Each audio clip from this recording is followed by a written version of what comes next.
On est le 23 aujourd'hui, donc on est à 4 jours de cette célébration-là. Et on voit bien que notre pays est à la traîne parce que, à l'heure où je vous parle, plusieurs quartiers de Lomé sont dans le noir. Il n'y a pas d'électricité. Les gens passent 5 heures de temps, 6 heures de temps, 7 heures de temps sans électricité dans les quartiers. Les activités informelles prennent un coup. Nous savons tous que notre économie est à presque 80% informelle. Nous avons un pays qui est totalement informel. Il y a peu d'industries, il y a peu de grandes sociétés. La plupart de ceux qui tiennent l'économie, c'est nos mamans, c'est nos frères, nos sœurs, ceux qui ont des activités génératrices de revenus, ceux qui tiennent des boutiques, ceux qui tiennent des ateliers, ceux qui tiennent les produits carnés et tout ça. Et avec le délestage qui est revenu sans aucune explication, absolument sans aucune explication, avec le délestage aujourd'hui, nous sommes à 5 jours de la célébration de cette indépendance-là. On a un pays totalement plombé dans le noir, plongé dans le noir. Ce n'est pas les inaugurations de quelques chrysanthèmes, comme on le voit là, qu'on a fait quoi, on a fait quoi, des choses sans aucun impact qui vont changer le cours des événements. C'est un pays qui est à l'agonie, c'est un pays qui est totalement dans une situation de détresse, avec des dirigeants qui n'ont aucune vision et qui ont des résultats assez inexistants, sinon médiocres. Et voilà. Et donc, et les preuves sont là, c'est factuel. Il n'y a pas d'électricité dans les quartiers et ça touche tout le monde, que vous soyez du parti du pouvoir ou de l'opposition. À partir du moment où il n'y a pas d'électricité, c'est tout le monde qui est touché. S'il n'y a pas de l'eau dans les quartiers, c'est tout le monde qui est touché. Et puis, il y a cette extraordinaire, cette idée, je ne sais pas où est-ce qu'ils ont trouvé ça, d'aller mettre un peu de gravillon dans certains quartiers parce qu'on veut inaugurer quelques bâtiments administratifs qui montrent quand même que c'est un régime qui n'a aucune vision, qui n'a rien planifié.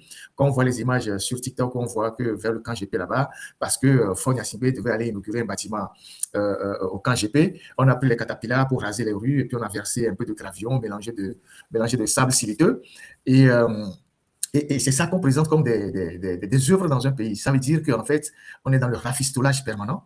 Et ces gens-là n'ont aucune vision. C'est parce que Fonia Sibé doit aller inaugurer un bâtiment au camp GP, qu'on a fait rapidement la clôture, qu'on essaie de fermer les trous, qu'on verse du sable siliceux sur la route pour éviter qu'il passe dans la poussière. Et c'est ça qu'on présente aux Togolais comme des prouesses. Alors que dans les autres pays, les gens sont en train de faire des autoroutes, les gens sont en train de faire des métros, les gens sont en train de faire des trams, les gens sont en train de faire des routes modernes avec un système d'assainissement qui permet aux populations de vivre dans un cadre de plus en plus agréable. Nous sommes vraiment à la traîne. Et ces images qui nous reviennent sont vraiment honteuses. Et plus les tas d'ordures qui sont partout dans la ville de Lomé et dont personne ne ramasse les ordures, c'est terrible ce qui nous arrive. Donc, il n'y a aucune fierté à se réjouir de quelques indépendances que ce soit. Il n'y a aucune fierté à célébrer une quelconque indépendance. Si on en parle, c'est juste pour honorer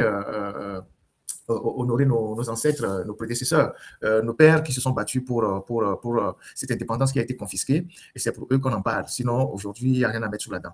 Donc, je félicite Esseni pour sa chanson. C'est une de nos grands artistes qu'il faut soutenir. Il faut aller s'abonner massivement sur sa chaîne YouTube et sur son compte aussi TikTok. Dimanche, je vais repasser sa chanson plusieurs fois, faire une capture d'écran de son compte YouTube pour que sa chaîne YouTube, pour que vous allez vous abonner. C'est une dame qui porte la voix aujourd'hui de la contestation, qui fait partie des artistes engagés. Salut à toi, Esseni, à toute ton équipe. Nous sommes ensemble. Et merci pour cette chanson-là. Et puis, on la repassera dimanche prochain. Aujourd'hui, c'est juste un petit live. Et puis, on invitera les gens à s'abonner à ton compte ou à ta chaîne YouTube et à ton compte TikTok. Donc, merci d'être dans ce live. Je vous ai parlé la dernière fois de quelques militaires qui ont été placés sous mandat de dépôt à la prison civile de Lomé. Je vous disais qu'ils sont 52, je pense, ouais, 52, donc 8 femmes. C'est des gens qui sont arrivés à la prison assez affaiblis. Beaucoup sont malades, je ne sais pas s'ils ont été torturés, mais les informations que j'ai reçues, ils sont en quarantaine. Ils sont en quarantaine dans le bâtiment annexe de la prison. Ils ne sont pas encore dans la grande cour de la prison. Et qu'aujourd'hui, on est venu extraire une trentaine parmi eux. Je ne sais pas si on les ramène pour des fins d'interrogatoire ailleurs. Mais toujours est-il que c'est des gens qui sont en quarantaine, donc enfermés en permanence. Et beaucoup sont malades, ils n'ont pas de quoi pour leurs besoins personnels, pas de savon, pas d'éponge, pas de brosse à dents et tout ça.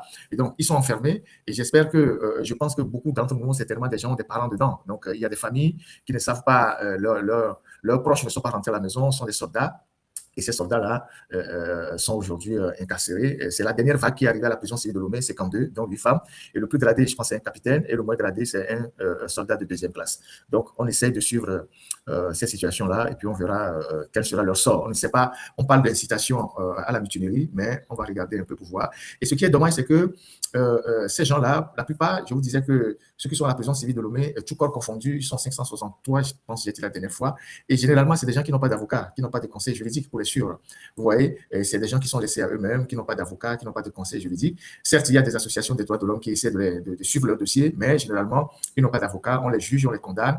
Et donc, je pense que ce sont des citoyens de la République. Si nous voulons sensibiliser nos frères d'armes, les corps habillés, il faut que leurs problèmes soient les nôtres, même si parfois ou souvent, on les utilise pour nous brutaliser, pour nous taper. Ce sont nos frères, nous devons leur montrer que le changement que nous prenons pour le Togo, ça les concerne aussi, c'est à leur avantage aussi. Et quand ils sont dans des problèmes, il faut qu'on essaye de dénoncer les injustices qu'ils subissent. Donc voilà, c'est une situation qu'on va suivre. Il y a le concours du ministère de l'économie et des finances. Et beaucoup de compatriotes m'ont interpellé, inbox plusieurs fois, il faut que je parle de ce concours-là. C'est un concours qui a été annulé une fois et qui a été réorganisé et dont les résultats ne sont jamais sortis. Et donc, plusieurs compatriotes ont écrit dans notre mail, Ferdinand, il faut parler de ce concours, c'est un concours, on nous a pris de l'argent. Et donc, on a passé un article il y a 2 jours, donc le 21 avril, donc voilà la capture d'écran de l'article.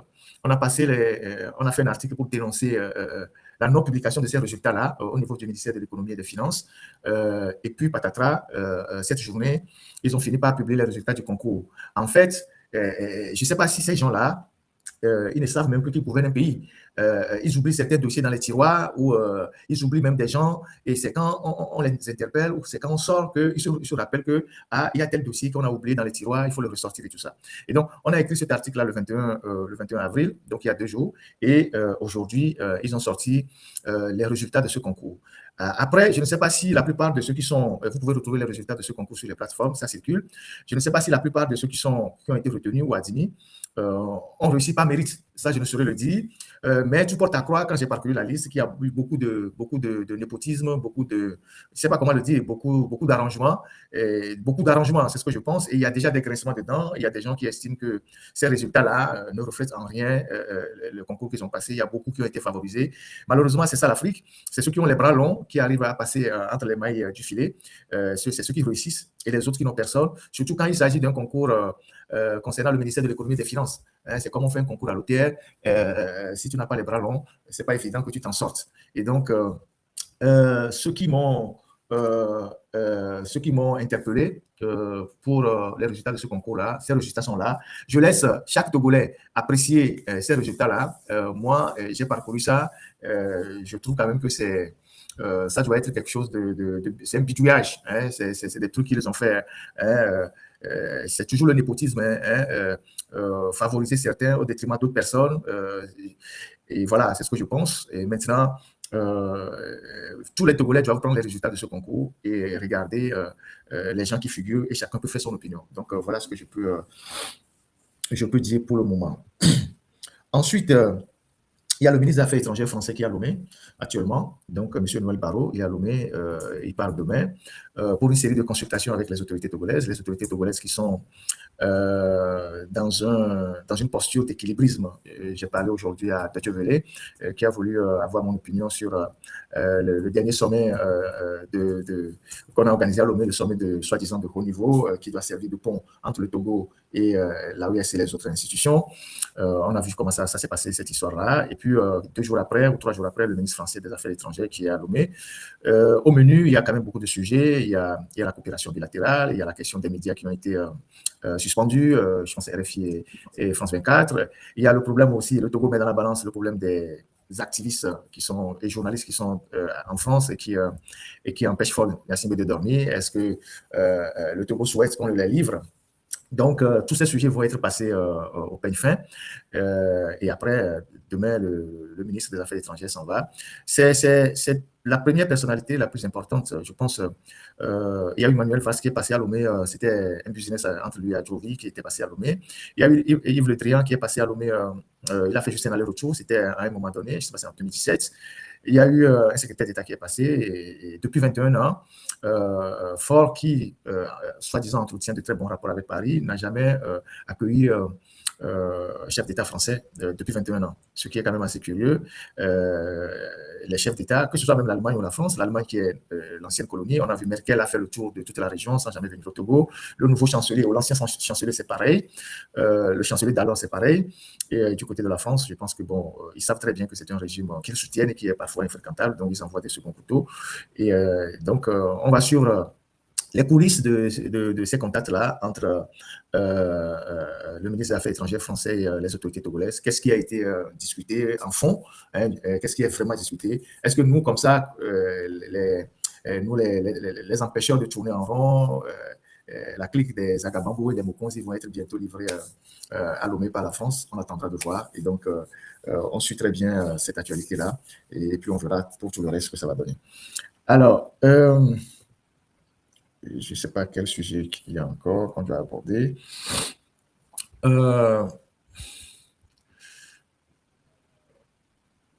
y a un autre sujet qu'on va décaler sur le dimanche. Ça concerne l'Afrique du Sud avec toute la violence qui s'abat sur nos frères là-bas.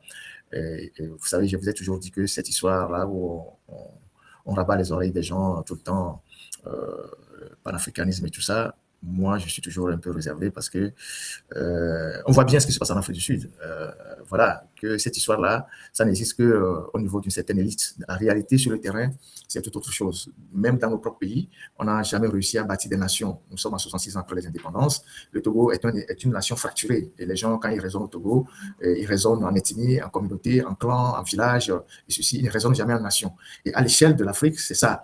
Et c'est ce qui est en train d'arriver. Et quand tout ça, on rajoute les crises économiques qui font que les populations trouvent aux étrangers comme des envahisseurs, des gens qui viennent prendre leur petit pain, ils les agressent. Et donc, cette histoire-là, c'est vraiment quelque chose d'assez complexe. On en parlera dimanche prochain avec des vidéos qu'on a essayé de collecter de ce qui se passe en Afrique du Sud. Les gens estiment que c'est dommage, c'est pas eux qui doivent faire ça, mais il faut connaître les réalités de ce pays pour savoir, pour comprendre ce qu'ils sont en train de faire. Et c'est ça réellement l'Afrique. L'Afrique, c'est ça l'Afrique en réalité. Hein, et ça existe même dans nos propres pays. Les gens vont se mettre à condamner, ouais, mais ça existe dans notre propre pays. Malheureusement, c'est la réalité. Donc, on en parlera dimanche prochain. Bon, les histoires de AES, tout ça, je n'ai pas envie d'en parler parce que j'avais déjà prévenu les gens sur cette histoire-là. Heureusement que le vernis est en train de craquer. Les gens découvrent un peu plus tard ce qu'on aura dit au départ. Comment est-ce que cette idéologie a été piratée ou captée par des escrocs qui en font leur gagne-pain. Aujourd'hui, les masques sont en train de tomber et la première personne qui ne doit pas être surprise, c'est moi, parce que je vous avais prévenu. Voilà. Maintenant, on va parler de l'alternative. Voilà. On va parler de l'alternative parce que si nous sommes ici à faire des lives que vous avez l'habitude de suivre et l'habitude de commenter, de nous apprécier et tout ça, c'est grâce à toute une équipe qui m'entoure et qui travaille chaque semaine à collecter les informations, à faire le travail nécessaire de vérification et puis à définir les grands sujets de live, le conducteur et tout ça. Et moi, je viens parler au moins 2 heures de temps ou 3 heures de temps sans arrêt, mais derrière, c'est toute une équipe qui travaille. Et vous savez très bien les conditions dans lesquelles nous avons évolué depuis le Togo jusqu'à là où nous sommes aujourd'hui. On va regarder un peu une image de l'autre journal qu'on va regarder ensemble. Et voilà l'autre journal pour ceux qui ne savaient pas. Je sais que beaucoup de gens le savent, beaucoup de gens nous suivaient depuis le pays. Et ce concept-là, nous l'avons lancé en plus du journal papier qu'on avait parce qu'on était parmi les tout premiers à comprendre que c'est en basculant dans le numérique que nous pourrons assurer la viabilité de notre journal. Et donc, lorsqu'on était au Togo, on a monté ce studio-là et dans lequel on faisait l'autre journal avec des matériels de pointe et tout. Et c'est d'ailleurs une des émissions de l'autre journal qui nous a valu des ennuis. Et puis après un départ en exil et tout ça. Et nous nous sommes dispersés, évidemment, nous sommes dispersés quand nous avons été arrêtés dans un premier temps, relâchés, et puis ils ont tenté de nous arrêter de nouveau. On a senti le danger venir, et puis on s'est dispersés. Et Joël, malheureusement, il a perdu, il n'est plus avec nous, père son âme. On a une pensée pour lui ce soir, et puis ses proches, son père aussi est décédé, sa mère aussi. Et donc, on a dû partir dans tous les sens. Et on a perdu l'autre journal. Évidemment, parce que nous sommes à des endroits différents, on ne pouvait plus faire l'autre journal. Et on ne pouvait plus faire l'autre journal. On a démonté nos studios. J'ai dû offrir les caméras à des amis. C'était des caméras qui, j'ai pas emporté les caméras en France. C'est des caméras qu'on avait achetées avec l'aide de certains partenaires qui coûtaient très cher. C'est des caméras avec objectif qui coûtaient en moyenne 1 600 €. Il y avait un autre qui coûtait 1 700 €. Donc, j'ai offert ces caméras-là à des amis pour que, bon, ils puissent continuer à travailler à Lomé, qui sont des journalistes. Donc, j'ai laissé ces caméras derrière. Et donc, depuis 3 ans, nous avons mis fin au journal papier et on a relancé le journal en ligne avec l'appui de RSF, de CPJ et de certains de nos partenaires, au CCRP, tout ça. On a relancé le journal en ligne depuis Dakar et nos équipes ont continué à travailler, assurer les articles régulièrement. Chaque jour, chaque semaine, il y a au moins une dizaine d'articles qui sont publiés sur le site www.l'alternative.info. Et les dimanches, moi, je clôturais ça avec les lives. Et donc, on était un peu dispersés. Vous imaginez, on était un peu dispersés, mais il fallait continuer à travailler. Et donc, on a compris que à partir du moment où on n'a plus le journal papier, on était à fond dans le numérique. Je suis arrivé en France, j'ai continué à me former rapidement avec un master à l'ESCJ. Isidore s'est retrouvé à Dakar, lui aussi s'est inscrit à l'ESTIC. C'est ça, non? Voilà, il s'est inscrit à l'université qui est là-bas, à l'école de formation de journalistes qui est là-bas. Il a rebondi rapidement à BBC, parce qu'en fait, on a pris quand même le temps de bien nous former dans notre rédaction. Donc, il a rebondi rapidement à BBC, où il a bossé sur le volet numérique de BBC.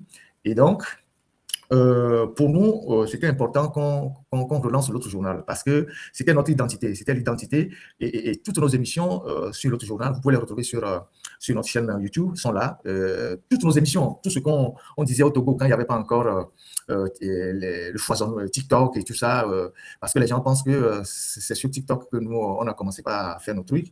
Non, pendant des années, on était à fond dans l'autre journal en interpellant le régime, en faisant le travail qu'on avait l'habitude de faire, en faisant des émissions qui étaient des émissions virales. Et donc, c'est ça qui a entraîné des ennuis parce que le régime avait commencé par s'inquiéter de l'impact que nos émissions avaient sur la population. Vous arrivez à Tapaon, il y a des gens qui étaient abonnés à l'autre journal. Vous arrivez à Mango, vous arrivez à Kanté. Donc, de plus en plus de gens étaient abonnés à notre chaîne YouTube. On était presque à 80 000 abonnés sur la chaîne avant que des ennuis ne commencent. Et donc, ce tout numérique-là nous a permis d'avoir une viabilité pour le journal, mais aussi une stabilité financière qui nous permettait de prendre en charge toutes les charges de la rédaction. Et donc, aujourd'hui, 2 ans après cette expérience, 2 ans et demi après cette expérience, avec les lives qui ont aussi pris une ampleur considérable, je vais vous montrer les dernières statistiques de nos lives. Vous allez voir l'impact que cela a aujourd'hui sur la société togolaise. Et vous allez voir le dernier live qu'on a fait le dimanche dernier. Aujourd'hui, sur YouTube, quand nous faisons des lives le lendemain, on est déjà à plus de 120 000 vues sur notre chaîne principale. Et puis, il y a les coupures qui arrivent et qui impactent partout la population. J'étais quelque part aujourd'hui et on me disait, dans tel village, il y avait même les vieilles qui ont maintenant la connexion pour suivre les lives de Ferdinand. Et il y a un garçon qui demande à sa mère, à sa grand-mère, que tu en Ferdinand, mais il n'y a pas ta. Donc, on voit bien, on voit bien sur YouTube ce qui se passe sur YouTube. On voit bien ce qui se passe sur YouTube là, et c'est là que ça se passe. C'est là où on voit l'impact énorme de ce travail formidable qu'on fait et de la manière dont l'information passe. Là, c'était le live du dimanche. À aujourd'hui, on est à 144 338 vues, et ça, c'est juste ceux qui sont venus s'informer après le live. C'est assez énorme. Et puis après, il y a les coupures qui prennent aussi une très grande ampleur. Et donc, nous avons toutes les statistiques qui montrent quand même que ce travail que nous sommes en train de faire est un travail qui a un énorme impact sur la société. Et aujourd'hui, pour être assez honnête, quand vous passez partout au Togo, tout le monde attend dimanche pour avoir les informations. Donc, pour nous, c'est un levier important de communication qu'il faut préserver et qu'il faut renforcer. Et donc, on a eu la chance aujourd'hui, maintenant que Isidore est remonté sur Paris avec moi désormais. Ça fait 3 ans que, voilà, ça c'était sur TikTok, c'était 84 000 personnes qui étaient connectées le jour du live, c'était le dimanche dernier. Et donc, le live qui a duré 2h52 minutes, il y avait 84 000 personnes qui étaient connectées. Et donc, nous, on a les indicateurs pour mesurer l'impact du travail qu'on est en train de faire, les couches qui sont touchées.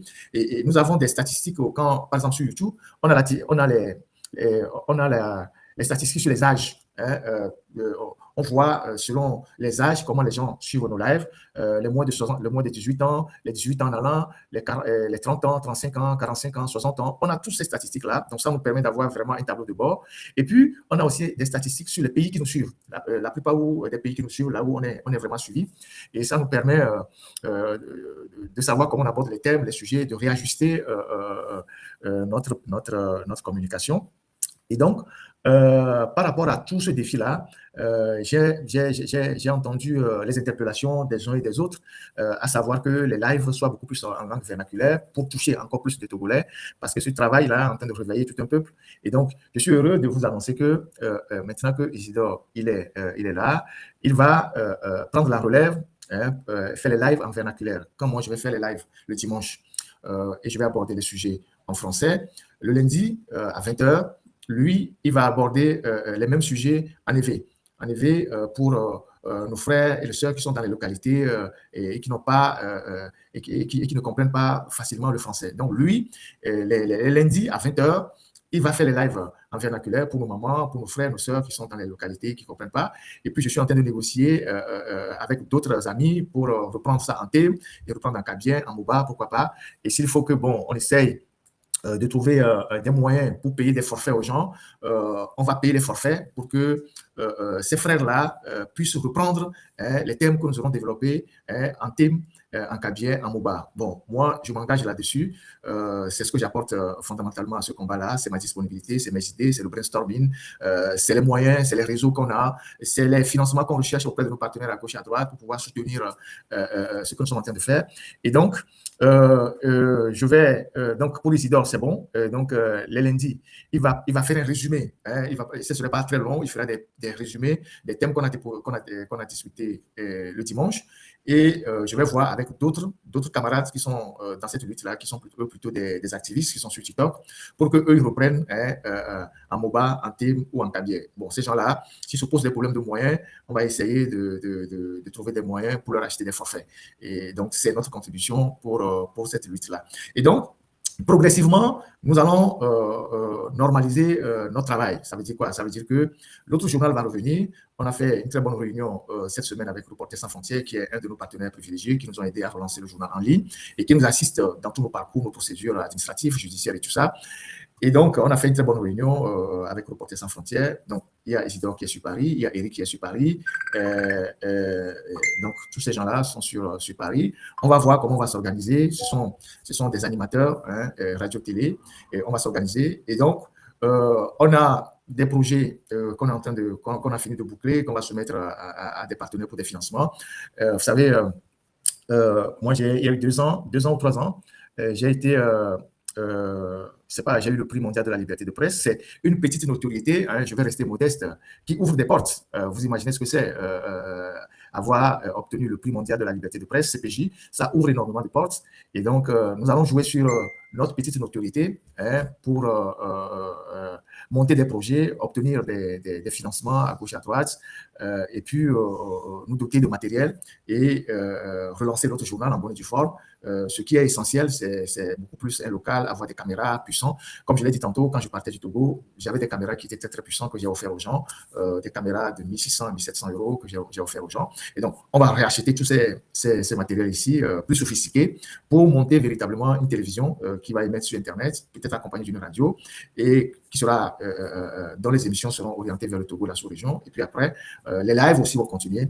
Donc, en résumé, on est en train de nous réorganiser au niveau du travail. Et maintenant qu'on a réussi à être plus ou moins, on a réussi à être ensemble, ça a pris du temps, mais il fallait le faire. J'ai l'habitude de dire que quand vous êtes un chef de groupe ou vous êtes un leader et que vous avez la chance de briller, il faut que la lumière soit projetée sur vos collaborateurs. Il ne faut pas être le seul à briller dans une zone d'obscurité. Il faut que les gens qui vous entourent, votre lumière, votre bénédiction réjaillissent sur vos collaborateurs pour que vous grandissiez ensemble. C'est en grandissant ensemble qu'on est beaucoup plus solidaire et qu'on est plus fort. Parce que si l'un arrive à tomber, l'autre va le relever. Et c'est notre leitmotiv à l'alternative. Chez nous, à l'alternative, on ne limite pas nos défis, nous défions nos limites. C'est ce que nous faisons. Et à chaque fois qu'il y a un obstacle, on le franchit, on rebondit et puis on avance. Et cette résilience-là que nous avons l'alternative, qui est d'ailleurs suivie par beaucoup de nos partenaires, ils en parlent tous les jours, hein, et ils nous citent comme des modèles. Hein, quand on se retrouve dans les grandes réunions, on se retrouve dans les grandes conférences, ils nous présentent comme des modèles parce que nous avons subi énormément de difficultés. Et les gens auraient été à notre place, qu'ils auraient abandonné depuis. Mais on est toujours resté debout, on est resté debout par rapport à tout ce que les gens peuvent raconter, les insultes, les calomnies, les attaques et tout ça. Nous, ça ne nous regarde pas. Nous, le plus important, c'est de continuer par faire ce qu'on sait faire. Et aujourd'hui, là où nous en sommes, c'est pas le travail, c'est pas la détermination, c'est pas la résilience, c'est pas notre capacité à mieux faire ce que nous faisons toujours aujourd'hui qui fait que chaque jour, nous continuons pas à avancer. Lorsque cette histoire du numérique a commencé, j'ai parlé avec beaucoup de confrères et j'ai dit, écoutez, on aura de plus en plus de difficultés à tenir les journaux papier, il faut qu'on bascule sur le numérique. Même en étant ici en France, j'ai toujours essayé de parler à des confrères, ceux que je peux aider, bon, je donne des coups de main pour que les gens puissent comprendre qu'en fait, le numérique aujourd'hui, c'est le seul moyen, c'est le seul modèle économique qui assure la stabilité des journaux. Même les grands médias aujourd'hui, vous les voyez, ils sont tous des fenêtres numériques. Hein, ils sont sur YouTube, TikTok, ils sont sur Facebook. Ils sont beaucoup même plus là-bas aujourd'hui que sur les canaux classiques. Le monde a évolué, il faut s'adapter. Et c'est ce modèle économique-là que nous avons adopté depuis l'autre journal et jusqu'à ce jour, et qui nous assure une certaine stabilité, stabilité du journal, stabilité financière d'ailleurs, parce qu'il y a beaucoup de revenus qu'on gagne sur le numérique qui nous permet d'entretenir nos rédactions, d'acheter des ordinateurs. Depuis que je suis en France, j'ai offert à Lomé plus de 14 ordinateurs à des gens, y compris des journalistes, qui sont, et de ces 14 ordinateurs, au moins, notre rédaction m'a acheté 6. Et puis les autres ont été des dons et que j'ai convoyé à Lomé, que j'ai distribué aux gens gratuitement. Voilà, c'est des choses que nous faisons régulièrement parce que nous avons un capital de confiance, nous avons un capital de crédibilité et il y a des gens qui sont prêts à nous accompagner. Il y a des organisations, des partenaires, quand nous frappons à une porte, qui peuvent nous aider à aider d'autres personnes. Donc, je voudrais saluer tous ceux qui nous ont toujours, qui ont cru en nous, Il y a un moment donné, les gens, Isidore, il est là en face de moi, c'est lui qui a su la technique aujourd'hui. Qu'est-ce qu'on n'a pas entendu? Qu'est-ce qu'on n'a pas dit? Même vis-à-vis de lui, quand il était à BBC là-bas, Fedine est parti, il va t'abandonner. Comme on le dit chez nous, quand quelqu'un est sur le lit de mort, il ne sait pas que on travaille. On a toujours travaillé, on a toujours essayé de reconstituer l'équipe, qu'on soit tous au même niveau. Et donc, Eric, il est parti en premier, et puis aujourd'hui, lui, il est là. Et donc, on va réorganiser le travail. Et c'est cette solidarité-là, c'est cette capacité à marcher ensemble. Ce qui a arraché les Togolais, parce que les Togolais, dès qu'ils commencent quelque chose, et ça finit toujours en bagarre. Il y a un qui essaie d'être plus intelligent que les autres, qui essaie de rouler les autres dans la farine. Mais nous, on a tiré les leçons de tout ça. On avance comme une famille. Aujourd'hui, on a une équipe qui est très solide. On a une rédaction de presque 8 personnes qui travaillent sur les sites Internet, qui sont payées régulièrement à la fin du mois avec le soutien de nos partenaires et de ce que nous-mêmes nous engrangeons comme revenus à travers le modèle économique qu'on a installé depuis. Donc, c'est le travail qui nous permet d'être là où nous sommes aujourd'hui et on continue de se former. On continue. Isidore, à Dakar, il a pris une année pour se former au journalisme. Ouais, avec... tu as fait le journalisme financier. Ouais, tu as fait le journalisme financier et économique pour pouvoir avoir les outils pour pouvoir interpréter les documents économiques. Moi, je suis arrivé ici rapidement, pendant que j'étais même en procédure d'asile, j'ai fait rapidement un master 2 à l'ESJ. Et tout ça, ça rentre toujours dans nos objectifs. Nous former davantage. Là, il y a encore plein d'autres formations que nous sommes en train de faire. Et je pense que, voilà. Donc, ce soir, j'ai voulu vous entretenir sur ce réaménagement qu'on va voir dans les prochains jours. Donc, la page YouTube sur laquelle Isidore va vous entretenir, si cette page YouTube est là, on va passer une capture d'écran. Il ne fera pas ça sur la page principale. Il ne fera pas ça sur la page principale. Il fera ça sur cette page, voilà, l'autre direct officiel. C'est ici que Isidore va entretenir nos frères et sœurs en vernaculaire. C'est ici qu'il va le faire. Et donc, c'est ici qu'il va décortiquer les sujets en langue locale, les sujets qu'on va décortiquer dimanche, c'est ici qu'il va le faire. Donc, vous pouvez vous abonner à l'autre direct officiel. Il y a déjà combien d'abonnés là sur ça? Il y a quand même pas mal d'abonnés. C'est un truc qu'on a lancé il y a quelques jours. Et puis après, quand nous aurons... Maxime, il va très bien. Maxime, il est au GIGN. Vous savez que quand il est parti, lui aussi, c'était un problème. Il est exilé. Et il était Il était à BBC quand il est parti en exil. Et puis après, il a rebondi au GIGN. C'est le grand patron hein, du GIGN en Afrique francophone. Il part former les gens un peu partout. Il y a quelques jours, il était en Haïti, en République dominicaine, pour former les journalistes là-bas. Et ça, c'est une fierté pour nous, pour l'Alternative. Et même étant occupé de l'autre côté, il continue d'assister à la rédaction, de donner des conseils, d'apporter son expertise quand il y a des problèmes. Donc, Maxime est dans la grande famille. On continue de travailler ensemble. On est dans la grande famille. Et il apporte son expertise si besoin en est. Et aujourd'hui, de nous tous, c'est lui qui coiffe une grande organisation sur le plan international et c'est une fierté pour nous à l'Alternative. Et donc, Isidore aussi est passé par la BBC. C'est aussi un plus dans son expérience, pour son expérience.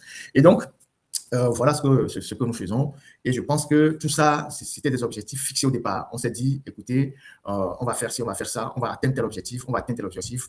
Et Dieu aidant, Dieu merci, aujourd'hui, on est dans cette logique-là. Donc, abonnez-vous à cette page-là, l'autre direct officiel, sur laquelle, comment appelle-t-on, Isidore va vous entretenir à partir de la semaine prochaine à 20h, chaque lundi, juste après le live. Lui, il parlera en EV. Et je verrai avec d'autres activistes qui sont sur TikTok. Eux, ils vont utiliser leur page TikTok pour pouvoir en parler en thème, en kabyère, en moba et dans d'autres langues. Et comme je l'ai dit tantôt, s'il faut qu'on contribue pour que ces gens-là aient de la connexion pour parler régulièrement, on le fera. C'est important aujourd'hui que nous restons focus sur l'information, sur la plus on va préparer les gens à prendre leurs responsabilités vis-à-vis du régime. Et c'est ce travail-là que nous sommes en train de faire et on le fait déjà suffisamment bien qu'il faut le renforcer. Il faut le renforcer par des acteurs qui sont crédibles, par des gens dont l'audience au pays porte. Aujourd'hui, nous avons une voix qui porte énormément au Togo. Personne ne peut le nier. On a une audience terrible au Togo. C'est d'ailleurs ça qui suscite beaucoup de grincements dedans. Mais nous y sommes arrivés par le travail. C'est par le travail qu'on est arrivé. On n'a jamais perdu le temps à répondre aux colibés, aux gens malfaisants et tout ça. Nous, c'est pas le travail qu'on s'impose.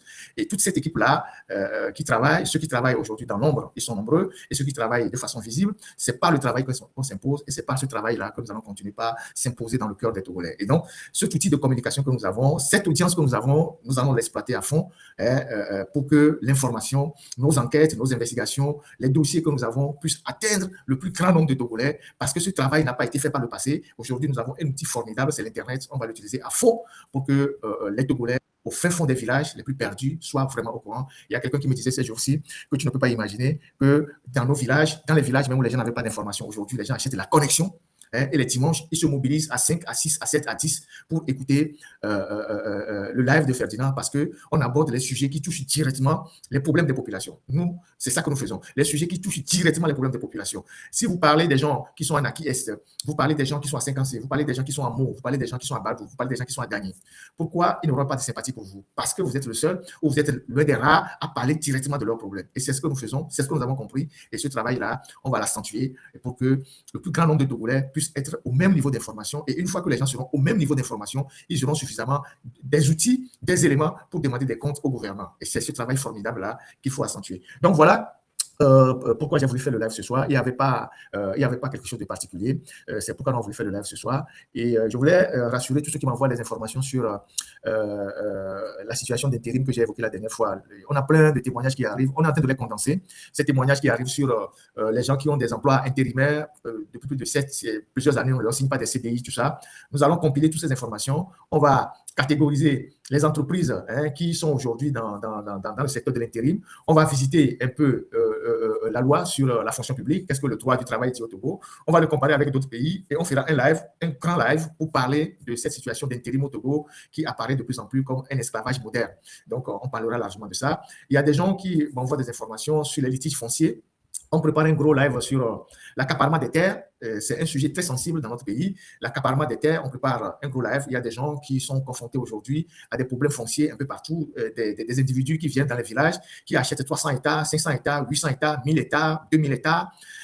au mépris de la loi, on est en train de compiler un certain nombre d'informations pour venir faire un live sur l'accaparement des terres. Qui sont ceux qui sont en train de s'accaparer des terres au Togo? Quelles sont leurs motivations? Qui sont ceux qui sont derrière eux? Pourquoi l'État ne fait rien? On parlera de cette histoire d'accaparement des terres au moment venu. Donc, voilà ce que je vais partager avec vous.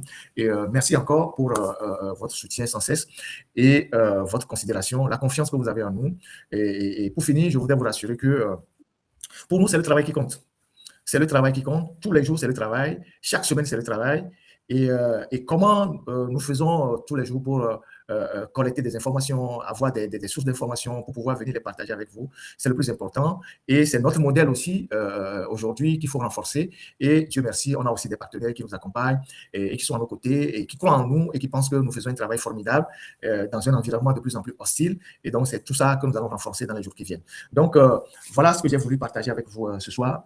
Merci pour ceux qui se sont connectés pour venir nous écouter. Et donc, rendez-vous dimanche.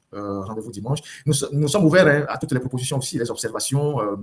Notre désir, c'est de nous améliorer. On n'a pas la science infuse. À chaque fois qu'il y a des choses qu'on fait moins bien, on est prêt à nous améliorer. On n'est pas les plus parfaits. Mais voilà, donc nous sommes ensemble. Et le plus important, c'est que nous abordions des problèmes qui touchent directement les besoins immédiats des Togolais. Aujourd'hui, le Togo, nous tous ne pouvons pas être fiers du Togo. Et c'est par là que je vais continuer. Personne ne peut être fier aujourd'hui de l'état dans lequel se trouve le Togo. Vous imaginez ce que le Togo est devenu?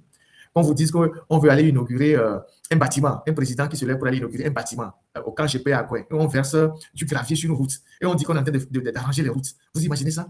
Vous imaginez ce qui se passe? Vous imaginez ce qui se passe? Au bout du bâtiment, dans les camps GP, et on sort, et nous, puis sort, on dit, le président là-bas, tout fond là-bas, il est fort lui-même là. Il n'a pas honte. Il devrait avoir honte de ces choses-là. Il devrait avoir vraiment honte de ces choses-là. Franchement, dans les autres pays, les gens ont de véritables projets de modernisation des villes avec des plans d'urbanisation. On goudronne les rues, on met les caniveaux, on met tout. Mais chez nous, c'est quand le président veut passer dans un quartier qu'on verse du gravier pour qu'il n'y ait pas de la poussière. Et on appelle ça grands travaux. On dit qu'on fait des travaux. Même les petits-enfants se moquent de ces choses-là dans les quartiers. C'est vraiment dommage. Donc, merci infiniment à vous. Nous allons réactiver la page de notre journal bientôt.